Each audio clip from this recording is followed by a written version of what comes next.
공부하는 사람들 보면은 채권자가 알아야 될 것까지 다 알려고 하니까 어려운 거예요. 투자자가 알아야 될 것만 알아야 된다. 그렇죠. 투자자가 알아야 될 것만 알면 쉽죠. 근데 이것도 공부를 하면은 되게 쉬워지는 거죠. 그래서 요즘은 뭐 주 하루 8시간 근무잖아요. 직장 생활 다 누구나 야근. 우리 국장님 초년 시절 때는 어땠어요? 그때는, 몇 시간 근무했어요? 그때는 일이 끝날 때까지죠. 그렇죠. 끝날 때까지죠. 뭐 야근도 뭐 할 밤을 때도 샐 있어. 수도 있는 근데 거고. 예. 지금 새내기들이 들으면은 네. 진짜 이 전설 같은 얘기잖아요. 그렇죠. 예. 네. 근데 지금 이제 8시간 딱 하면은 끝나잖아요. 네. 이제 뭐 할 거냐는 얘기예요. 근데 뭐 어떤 이 공부로 네. 재테크에 대한 자산 관리에 대한 부동산에 대한 경매에 대한 이 공부로 끝나고 어디 가서 내가 배우고 관심을 갖는다라고 하면은 이 틀려져요. 저도 이제 신한은행에 30년 다녔지만 네. 입사할 때 국장님도 동기들 있으시죠, 회사에? 그렇죠. 네. 처음 입사할 때 동기들하고 월급이 어땠어요? 차이가 났어요, 안 났어요? 처음 입사할 때는 거의 같죠. 똑같았죠? 네, 네. 자, 그런데 희한한 이 발견 못 하셨어요? 희한한 거, 자산 관리. 그러니까 월급은 똑같이 받았는데 네. 10년 차가 되면은 자산 관리 상태가 틀려지기 시작해요. 뒤로 갈수록 더 네. 그거는 그러니까 심해지던데요. 20년 되고 30년 퇴직할 네. 때 되면은 네. 30년 동안 월급은 똑같이 받았는데 동기들하고 누구는 뒷골이 땡기는 친구가 있고요. 누구는 언제 은퇴를 기다리는 사람이 있잖아요. 아, 네. 그게 결국은 자산 관리를 잘 했느냐 못 했느냐. 그렇죠. 그 중심은 부동산으로 했느냐 안 했느냐죠.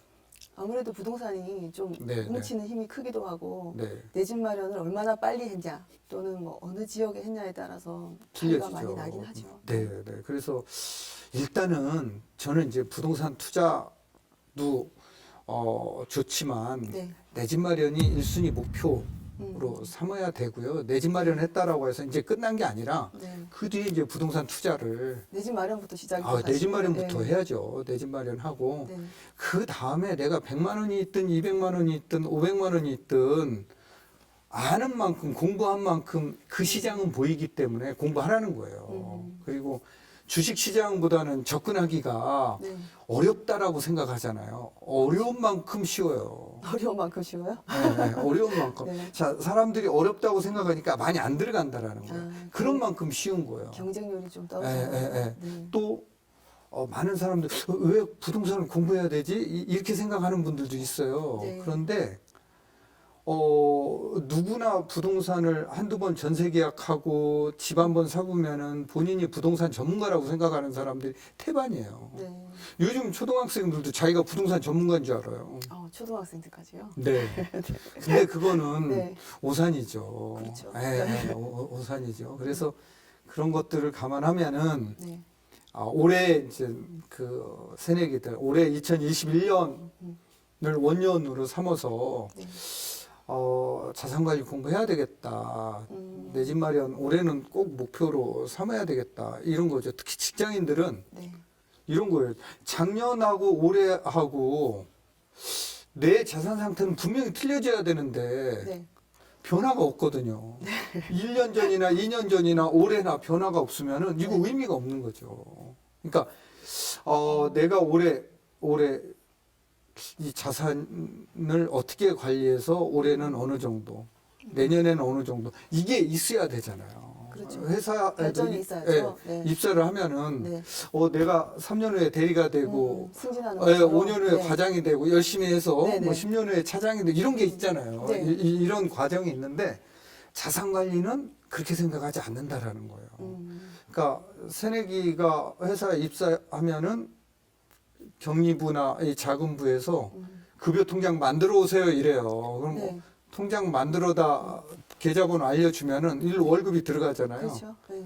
그러면 은행에 가서 펀드나 적금 하나 들고 거기에 자동이체 놓으면 나는 재테크 자산 관리 끝난 줄 아는 사람들이 너무나 많다라는 거예요. 그러니까 돈 모으는 것보다 여행이 먼저고 예, 스타벅스 커피 한 잔이 먼저다라는 욜로족이요? 거예요. 예, 그게 먼저다라는 거죠. 네. 근데 그러다가는 망하는 거죠.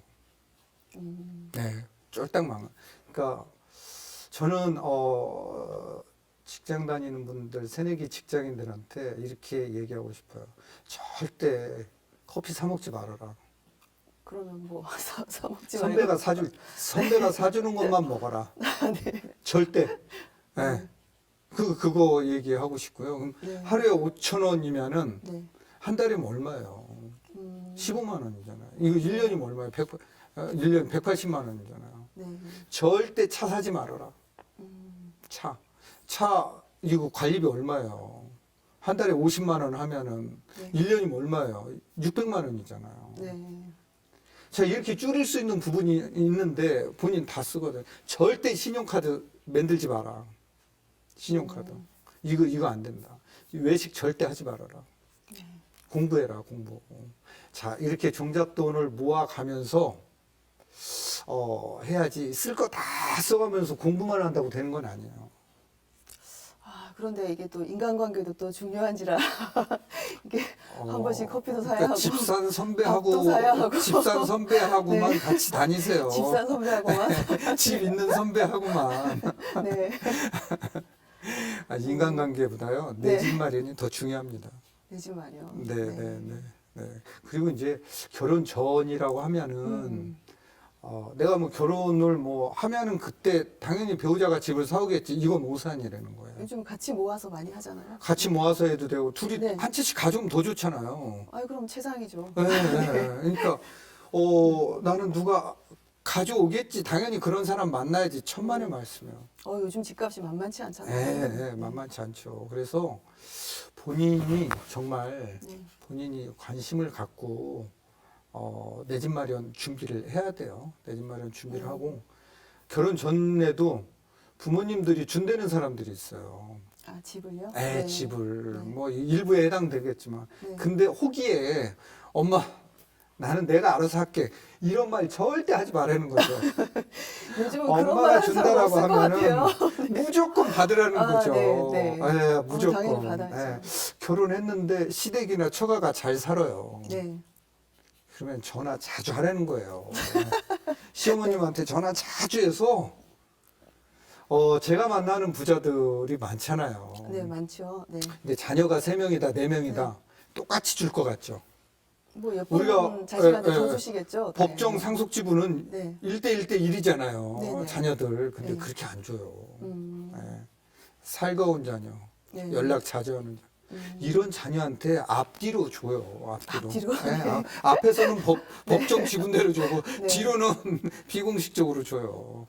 그러면은 엄마한테 전화, 장모님한테 전화 자주 하라는 거예요. 자주 해서 많이 받는 게 재테크의 지름길이에요. 그게 뭐냐면 효도가 재테크의 첫걸. 이거부터 하라는 거예요. 효도. 근데 이런 분들이 계세요. 저희 부모님은 가진 거 아무것도 없는데요. 이렇게 저한테 막 따지시는 분들 계세요. 그건 팔자소관이잖아요. 두 번째 방법이 뭐냐면은 배우자 잘 만나는 거예요. 근데 이것도 쉬운 게 아닌데요. 배우자 잘 만나는. 국장님은 어떻게 잘 만나셨습니까? 다들 잘 만나고 싶지만 그 뜻대로 안 되잖아요. 그 상속 받은 거, 네. 돈이 많은 거, 부모님들한테 받은 거를 당할 수는 없겠더라고요. 못 당하죠. 그게 사실은 제일 좋은 네. 건데, 네. 근데 뭐 그게 자기 뜻대로 되는 것도 아니고, 그렇죠. 네, 뭐 네. 금수저, 문수저가 네, 네. 아니면 본인이 네. 노력해서 해야 되잖아요. 그러면 더 노력을 또 많이 해야 그렇죠. 되는 부분이라. 제가 네.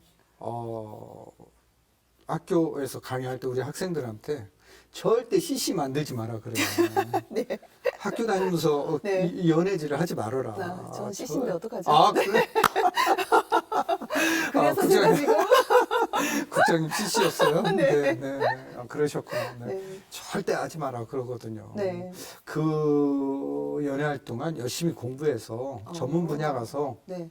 전문 직종에 그런 동료를 만나라. 네. 그게 흑수저가 금수저로 갈 수 있는 가장 좋은 지름길이거든요. 그러니까 결혼도 부모님이 전략이다. 가진 게 없다라고 하면은 본인이 네. 해야 될 거 아니에요. 네. 더 중요한 거는 사랑보다는 배우자하고 이게 맞아야 돼요. 뭐가? 자산 관리 방향이 마인드가? 맞아야 된다라는 네. 거예요. 예, 그러니까 나는 부동산 하고 싶은데 남편은 주식하자고 그래요. 남편은 금융 자산으로만 하자고 그래요. 그럼 이거 안 맞는 거거든요. 네. 예. 그러면은 둘이 한 방향을 보고 같이 걸어가면은 분명히 잘 됩니다. 그러니까 네. 제가 아는 부자들을 보면 제가 부동산 지금까지 이제 컨설팅을 해주고 상담을 해준 분들 보면은 특히 연예인들도 마찬가지예요. 네네. 연예인들도 배우자와 함께하는 연예인들이 훨씬 부자가 될 확률이 높아요. 아무래도 부부가 뜻을 맞춰야 그럼요. 이게 삶의 질이라는 게 그럼 달려있는 틀려져요. 문제잖아요. 예, 네. 예. 그래서 돈만 있으면 행복해지는 거거든요. 사람도 네. 자꾸 웃으시는데 너무 공감해서 네. 저 같은 경우가 너무 이제 그런 지향점이 맞지 네. 않아서 그래서 이게 참 저는 중요하더라고요. 아 그게. 그럼요. 네. 그래서 배우자를 잘 만나야 된다는 게 네. 뭐 결혼 전에 두 양가 집이 부자여야 된다 이런 뜻이 아니라 자산 관리의 방향성이 맞아야 된다라는 거예요. 예. 그러면 이제 이두저도 안 맞으면 어떻게 하냐? 결혼을 했는데 이두저도 안 네네. 맞으면 호적 정리해야죠. 네. 방송에서 이런 얘기 하면 안 되는 거 아닌가? 호적 정리해야죠. 네. 그런데 뭐 그건 농담이고 그럴 때는 이제 본인이 더 공부를 열심히 하면서 부동산을 혼자 투자하지 못해요. 그렇죠. 네. 네, 배우자가 반대하면은 네. 못해요. 국장님 그런 경우 있으세요? 저 그런 경우 많죠. 제가 산 증인입니다. 아, 그런 그럴 경우 때는 정말 어떻게 많고요. 하세요? 근데 그런 부분은 사실 네. 결혼하기 전에는 모르는 거잖아요. 그래서 그거를 어, 맞춰봐야 돼요. 그 결혼하기 성향을. 전에는 전혀 결혼 전에. 그런 문제가 생길 네, 거라는 네, 것도 네. 모르는 거고 네. 이제 아까 말씀하신 게 정말 공감이 가는 부분이거든요. 네. 그런 부분이 맞지 않으면 싸움도 자주 하게 되고 결혼 후에. 그렇죠. 아. 결혼 후에 싸움도 자주 하게 되고 그것 때문에 또 갈등이 생기기도 네, 하고 네. 그러니까 결혼 전에 돈에 대해서 결혼 전에 사랑만 하지 말고 돈에 대해서 딱 펼쳐놓고 본인의 생각을 주고 받아야 돼요. 여기에 대해서 맞춰봐야 돼요. 결혼하기 전에 반드시 체크해야 될 하나의 또 리스트네요. 그렇죠. 돈에 대한 생각, 요 지향점이 어떤지. 그렇죠. 네. 이거에 대해서. 네. 그러니까 우리 결혼해서 네. 뭐 아시겠지만 결혼해서 사랑 때문에 싸우는 건 아니잖아요. 돈 때문에 싸우는 거죠. 네. 그렇지 않아요? 네, 뭐 그렇죠. 돈 때문에 사랑이 멀어지는 거잖아요. 네. 그러니까 이게 굉장히 중요한데 결혼 전에는 여기에 대해서 그 어느 누구도 얘기를 안 하려고 해요. 그렇지 않아요? 뭐 우리는 사랑만 있으면 산다. 그런 게 문제가 될지는 몰랐던 것 같아요. 모르는 예전에는. 거죠. 네. 모르는 거죠. 근데 그런 거를 굉장히 그게 굉장히 중요하다라는 거예요. 네. 예, 그게 굉장히 중요하니까 거기에 대해서 이제 보고 결혼했는데 배우자하고 잘 안 받는다라고 하면은 본인이 공부를 하고 공부를 더 열심히 하고 배우자를 설득을 시켜야 돼요. 배우자하고 나는 따로따로 간다, 몰래 한다. 그럼 뭐 호적 정리하지 뭐하러 같이 살아요. 예?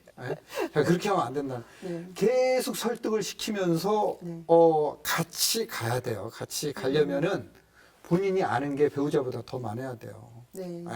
예. 이제 대부분의 제가 만나는 분들 보면은 남편들이 반대하는 경우가 많죠. 훨씬. 많아요. 네. 그런데 남편들이 뭐라고 얘기하냐면 집에서 이제 가정주부 신문도 안 보냐. 네. 요즘 뭐 가격 떨어지는데 부동산 투자가 웬 말이냐. 이렇게 얘기하는 사람들이 많다라는 거죠. 이런 남편들이. 그렇죠. 네. 그런데 신문 보는 너는 잘한 거냐. 네. 자산 관리 잘한 거냐. 그것도 아니거든요. 이게 네? 보니까 부동산 같은 경우는 그 남자분들은 예를 들자면 이제 뭔가를 내가 이 지역에 뭐 우리 집을 마련해야겠다라고 생각을 할 때 불확실한 점이 있잖아요. 불확실한 점이 10개 중에 몇 개라도 있으면 절대로 안 하더라고요. 근데 대신에 이제 여자분들은 그 중에 그걸 상쇄할 만한 부분이 보이면 그냥 이제 투자를 하거나 마련을 하고 그 부분이 제일 좀 큰 차이인 것 같고. 그러니까 그 국장님 어떻게 보시는지 경제를 잘하는 네. 대학 교수인 남편, 네. 그다음에 경제를 전혀 모르는 가정주 부인 이 두 사람이 시장에 가서 콩나물 어느 분이 더 잘 살까요? 당연히 부인이 잘 살 거고요. 왜 잘 살? 네.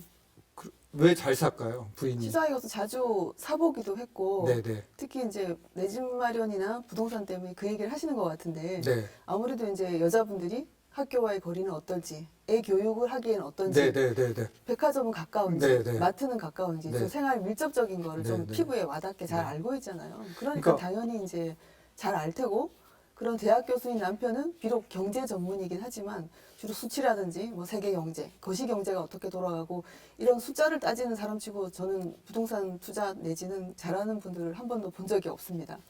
너무 많이 따져요. 그래서 남자분들은 모든 네. 게 다 완벽하게 갖춰지지 않으면 네네네. 그게 완벽하지 않다라고 생각을 네네. 해서 근데 그럴 때는 너무 늦거든요. 그러니까 부동산의 특징 중에 하나가 네, 지역적이라는 거예요. 네. 그러니까 지역 정보에 밝은 사람이 네, 부동산 내 집 마련을 더 빨리 하고 부동산 음. 투자를 잘해요. 네. 그러니까 그 지역에 살고 있다라고 하면은 네. 시장 정보를 더 많이 알잖아요. 사모님들이, 그렇죠. 아내들이 더 많이 알고 있잖아요.